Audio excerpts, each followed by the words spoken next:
Kalau kita punya uang, rezeki yang Allah titipkan kepada kita, mana yang didahulukan, membayar utang ya dari hasil riba atau kita bersedekah ya atau berinfak ke keluarga. Teman-teman, ini sudah masuk fikih aulawiyah. Aulawiyah itu yang paling prioritas ya di antara 2 atau 3 hal atau bahkan lebih yang ada di hadapan kita. Jadi program-program kehidupan ini apa, yang paling prioritas yang mana, itu masuk dalam fikih aulawiyah. Dalam hal ini kita akan lihat bahwa membayar utang itu hukumnya wajib. Ingat ya, membayar utang hukumnya wajib. Ingat, jangan enak minjamnya saja, begitu sudah mau bayar nggak ingat gitu kan. Ini persoalan. Jadi kita siapkan baik-baik, pahami hukumnya. Membayar utang itu hukumnya apa? Wajib. Karena itu ketika kita akan berutang dalam keadaan tertentu, kita mesti petakan dulu ya, dari kemampuan bagaimana kita mengembalikannya, dari bagaimana kita menyampaikan, membuat perjanjian dan sebagainya. Itu jelas langsung bahkan tertuang di Quran surah kedua Al-Baqarah dari ayat 282, bahkan nanti sampai ke ayat 283 sampai penutup akhirnya gitu kan, sampai pengingat dari Allah Subhanahu wa taala akan wahyu terakhir yang diturunkan. Jadi kembali satu ya, kita dari hukumnya dulu. Membayar utang hukumnya apa? Wajib. Apalagi ini hukumnya riba yang harus dibebaskan, ya harus dilepaskan sehingga terlepas dari keadaan riba.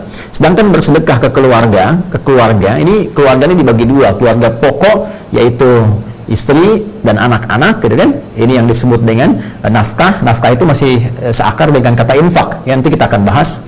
Dan yang kedua, ada di luar keluarga pokok kita yang sifatnya kita langsung dalam naungan kita, dalam pemeliharaan kita ya, tadi yang istri, anak, kemudian juga di dalam rumah kita. Yang kedua di luar itu ya, misal yang beda tempat tinggal dengan kita, ada ibu misalkan, ada keponakan, ada kerabat terdekat jauh, ada fakir, ada miskin ya, ada ibnu sabil dan sebagainya.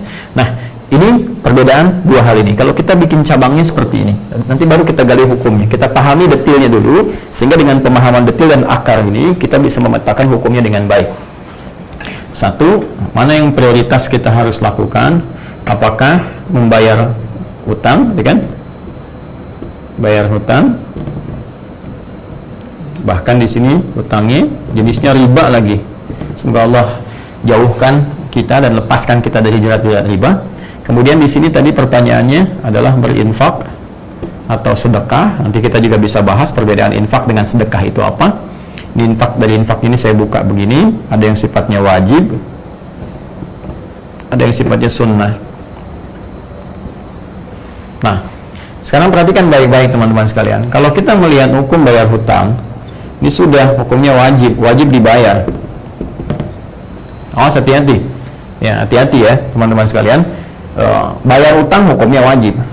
Berutang itu dalam konteks yang dibenarkan, bukan riba, itu kan ada kebutuhan, itu mubah hukumnya.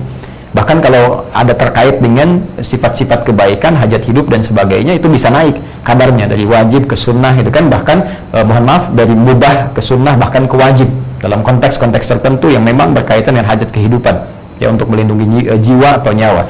Tapi ingat, untuk membayar nggak ada turunan, dasar hukumnya wajib untuk mengembalikannya. Jadi kita temukan dulu, bayar hutang hukumnya wajib, apalagi melepaskan diri dari riba, yang riba ini sangat dilarang oleh Allah Subhanahu wa taala dengan redaksi yang sangat tegas.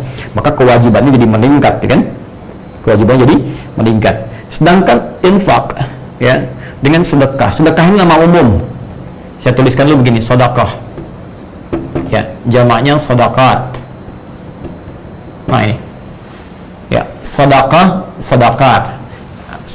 Dari akar kata infinitif kata kerja yang pertamanya dari kata sedekah, sesuatu yang benar. Sedekah membenarkan, tasdiq pembenaran, siddiq orang yang punya sifat senantiasa membenarkan pada kebaikan. Ya, sedekah ini segala jenis kebaikan yang membenarkan keadaan iman kita. Sehingga dalam fikih disebut kullu ma'rufin sedekah. Semua jenis kebaikan itu yang didasarkan pada nilai iman untuk membenarkan keadaan iman kita, itu disebut dengan sedekah. Jelas ya? Karena seseorang kalau telah beriman, maka imannya perlu dibuktikan. Apa pembuktian dari iman itu? Perbuatan baik. Karena orang yang punya iman, nanti imannya akan memancarkan cahaya kebaikan pada seluruh elemen tubuhnya. Jadi ketika iman masuk ke dalam mata cahayanya, maka mata akan dibimbing untuk melihat segala yang baik. Iman masuk ke dalam telinga, maka telinga akan dibimbing untuk mendengar yang baik-baik. Demikian ke lisan, ke tangan, sampai ke ujung kaki. Nah, ketika semua ini berbuat dalam bimbingan iman tadi yang membenarkan ada iman dalam diri kita, dibenarkan oleh perilakunya, maka pembenaran perilaku terhadap keadaan iman itu disebut dengan sedekah namanya. Ya, perbuatannya sifatnya disebut dengan sedekah. Jadi kenapa disebut dengan sedekah? Karena terjadi perbuatan-perbuatan baik yang membenarkan keadaan imannya. Karena itu dalam kaidah fikih disebutkan kullu ma'rufin sedekah. Setiap jenis kebaikan yang bersumber dari iman seseorang itu disebut dengan sedekah. Jika perbuatannya bukan cuma 1, 2, 3, 4, 5 banyak, maka dijamakkan jadi sedekah. Ya, di sedekah ini nama umum. Salat itu masuk sedekah karena perbuatan baik membenarkan iman kita. Karena salat dibuka dengan kalimat iman, alladzina yu'minuna bil ghaib wa yuqimunas shalah. Zakat sedekah, ya, sedekah. Kenapa? Karena dengan berzakat membenarkan perintah iman yang disampaikan oleh Allah kepada kita. Wa aqimus shalah wa atuz zakah, dirikan salat, tunaikan zakat. Ketika berzakat itu sedekah. Makanya perintahnya kata Allah, khudz min amwalihim sadaqah. Ambil dari harta mereka yang telah masuk nisabnya, masuk haulnya, ambil dari harta mereka sedekah untuk zakat. Di zakat dinamakan dengan sedekah langsung dalam Al-Qur'an. Ya, tutahhiruhum wa tuzakkihim biha. Bahkan ketika dikeluarkan, yang nerima kan 8 golongan. Jadi ketika kita punya harta diberikan, makin banyak yang nerima, sedekahnya dijamakkan jadi sedekah. Buka Quran surah 9 At-Taubah di ayat ke-60. Innamas shadaqatu. Sungguh zakat itu, kenapa kok perbuatannya zakat tapi dinamakan pembagian dengan sedekah? Karena dia membenarkan keadaan iman dan mengandung nilai-nilai kebaikan yang banyak bagi beberapa kalangan, yaitu 8 golongan utama. Innamas shadaqatu lil fuqara wal masakin wal 'amilina 'alaiha wal mu'allafati qulubuhum wa fir riqab wal gharimin wa fi sabilillah wa ibnis sabil. 8 golongan. Ya, karena banyak maka disebut dengan apa? Sedekah. Termasuk infak pun ini bagian dari sedekah. Jadi sedekah itu nama umum. Ya, sedekah nama apa? Nama umum. Pemberian materi dari segi materi sifatnya, ya, materi, bukan ide, bukan apa. Jadi nggak ada infak ide. Ya, semacam singkatan infak itu disingkat dengan nafkah, dari nafkah. Ini kan dari anfaqa yunfiqu. Ya, orang kita menyikat dengan nafkah. Ya, nafkah itu dari kata infak asalnya. Ya, nafkah. Nah, nafkah itu pemberian, teman-teman sekalian. Itu suka ada yang mengatakan kan ini ya, nafkah batin, nafkah zahir. Sebenarnya kalau dalam istilah kita ambil ke hukum syariat, nafkah batin itu nggak ada karena sifatnya bukan pemberian materi gitu kan. Jadi ada nafkah zahir, nafkah hal-hal materi yang diberikan. Nah, dalam konteks infak ini dia dibagi dua, karena pertanyaan Anda tadi jenis sedekahnya infak. Pertama adalah infak wajib yang diberikan kepada anggota keluarga pokok yang dalam naungan, ya, baik naungan tanggung jawab dia dalam keseharian, untuk makannya, untuk kehidupannya, sandangnya, pangannya, papannya, dan sebagainya. Ini disebutkan di Quran surah keempat An-Nisa, ya, di ayat ke-34 di mushaf standar paling kiri sebelah atas. Ya, Allah berfirman, "Ar-rijalu qawwamuna 'alan nisa bima faddalallahu ba'dahum 'ala ba'din wa bima anfaqu min amwalihim." Itu ayatnya. Ya, para lelaki, para suami diberikan oleh Allah Subhanahu wa taala kelebihan terhadap istrinya dalam bagian tertentu. Nanti istri pun diberikan oleh Allah pada bagian yang lain untuk saling melengkapi. Nah, ada beberapa bagian yang memang perangkatnya didesain untuk laki-laki saja. Nah, jadi jangan diambil oleh perempuan, ini bisa tertukar, berbahaya nantinya. Pun demikian ada nanti kelebihan diberikan pada perempuan yang laki-laki nggak bisa memegang itu. Ya, apa di antara perangkat yang diberikan kepada laki-laki? Kata Allah, jiwa kepemimpinan untuk memimpin dalam kehidupan rumah tangga. Maka nanti ada kewibawaannya, mungkin sifat tegasnya dan sebagainya dimiliki laki-laki. Nah, jadi jangan diambil peran itu.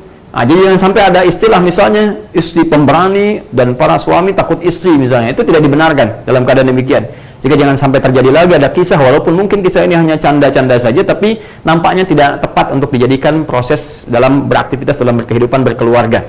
Ya, siapa di tempat ini yang takut sama istrinya, ambil sebelah kanan, kata Pak RT. Yang tidak takut, ambil sebelah kiri. Maka semua ke kanan. Ya, semua ke kanan. Cuman satu orang yang ke kiri, gitu kan? RT-nya bingung, karena RT pun takut juga sama istrinya. Dia di kanan gitu kan. Dia tanya sama orang ini, kamu berani sama istri kamu? Karena di tempat itu terkenal hampir semua takut sama istri. Kata dia, kenapa kamu ke kanan? Kamu berani? Nggak takut sama istri? Saya nggak tahu Pak, saya cuma disuruh istri saya ke kiri.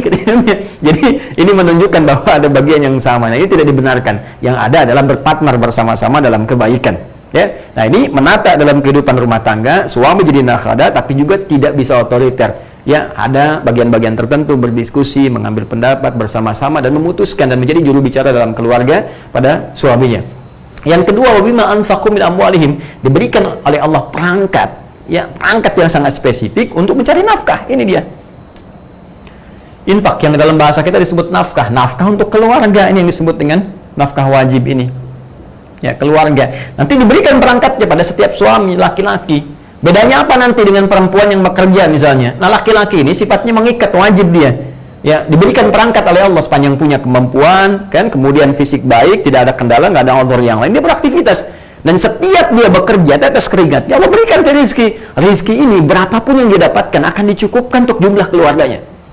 Bisa keluarganya ada 5 bahkan, walaupun dapatnya cuma 500.000 misalnya, ya per bulan, ini Allah cukupkan. Bahkan dikirim dari sisi yang lain kalau dia beramal soleh dengan baik. Mungkin kesan kita dikirim oleh tetangga atau ada yang lainnya, atau ada traktir atau ada bonus. Ini bagian dari yang Allah berikan, dari ikhtiar yang dikerjakan. Ini cukup untuk 5 orang ini. Ya, beda dengan kasusnya kalau istri bisa yang bekerja. Hati-hati ya, hati-hati nih. Istri sepanjang ada kebutuhan, kewajiban yang melekat pada dia di rumah tangganya, maka kewajiban didahulukan. Dan suami yang bekerja, tidak diperkenankan dia bekerja di luar yang mengabaikan tugas utama kewajibannya di rumah. Memberikan ASI kepada anak itu bagian dari kewajiban istri. Kan menyiapkan kebutuhan-kebutuhan suami yang sangat penting untuk kewajiban dia, itu juga bagian dari kewajiban istri. Jadi jangan sampai dia bekerja keluar, ini diabaikan. Sehingga terjadilah kekacauan dalam rumah tangganya. Anda itu kan nyari rezeki di luar untuk memperbaiki rezeki di dalam. Untuk apa Anda nyari harta banyak-banyak di luar kalau yang di rumah aja rusak? Nggak ada perhatian, nggak ada kasih sayang, nggak ada perhatian dan sebagainya. Ya karena itu teman-teman sekalian, ini yang wajib nanti yang dikerjakan oleh laki-laki. Ya, maka kalau dia mendapatkan kemudian harta dari hasil kerja kerasnya, contoh dia bekerja seperti tadi, dapat misalnya 5 juta, taruhlah ya, dalam per bulan.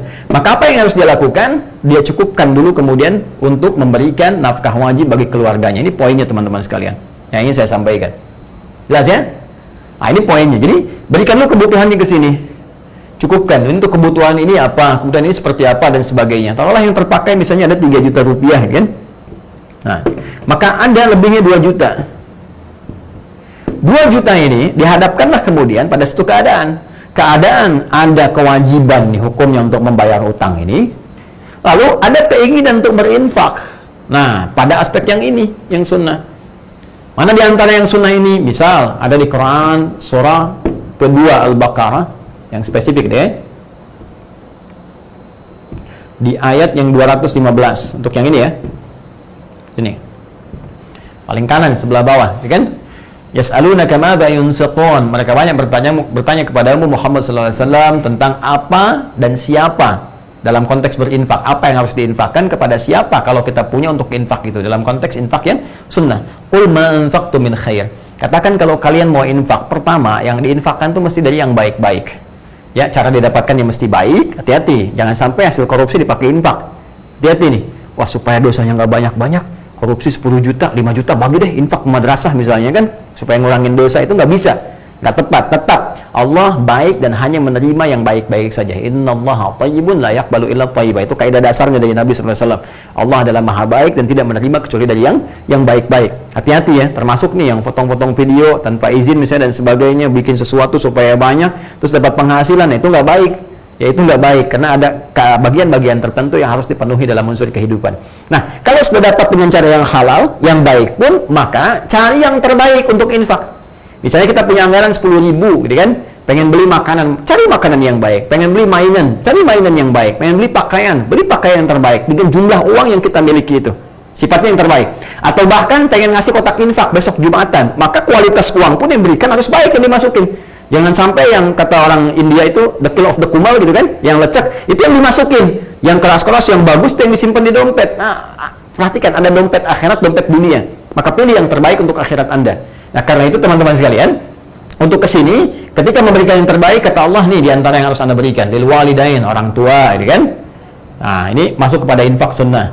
Ya, kemudian siapa lagi? Wal aqrabin, kerabat, ya kan? Wal yatama, anak yatim, wal masakin, orang miskin, wabnis sabil, ya kan? Dan ibnu sabil yang kehabisan bekal di perjalanan. Ini silahkan, ini sifatnya sunnah. Tapi sangat ditekankan bagian-bagian ini, orang tua, ya kan? Kita berbagi dapat berapa sih? Setiap bulan kita berikan dalam kebaikan. Nanti akan memberikan dampak positif kepada kita. Nah, kalau ini bertemu dengan kewajiban, ini karena ini sunnah, ini wajib, maka ini yang didahulukan sifatnya. Kecuali kalau ada hal yang mendesak di sini, orang tua sangat butuh misalnya. Ya, ada 1 juta kita bagi 2, kan?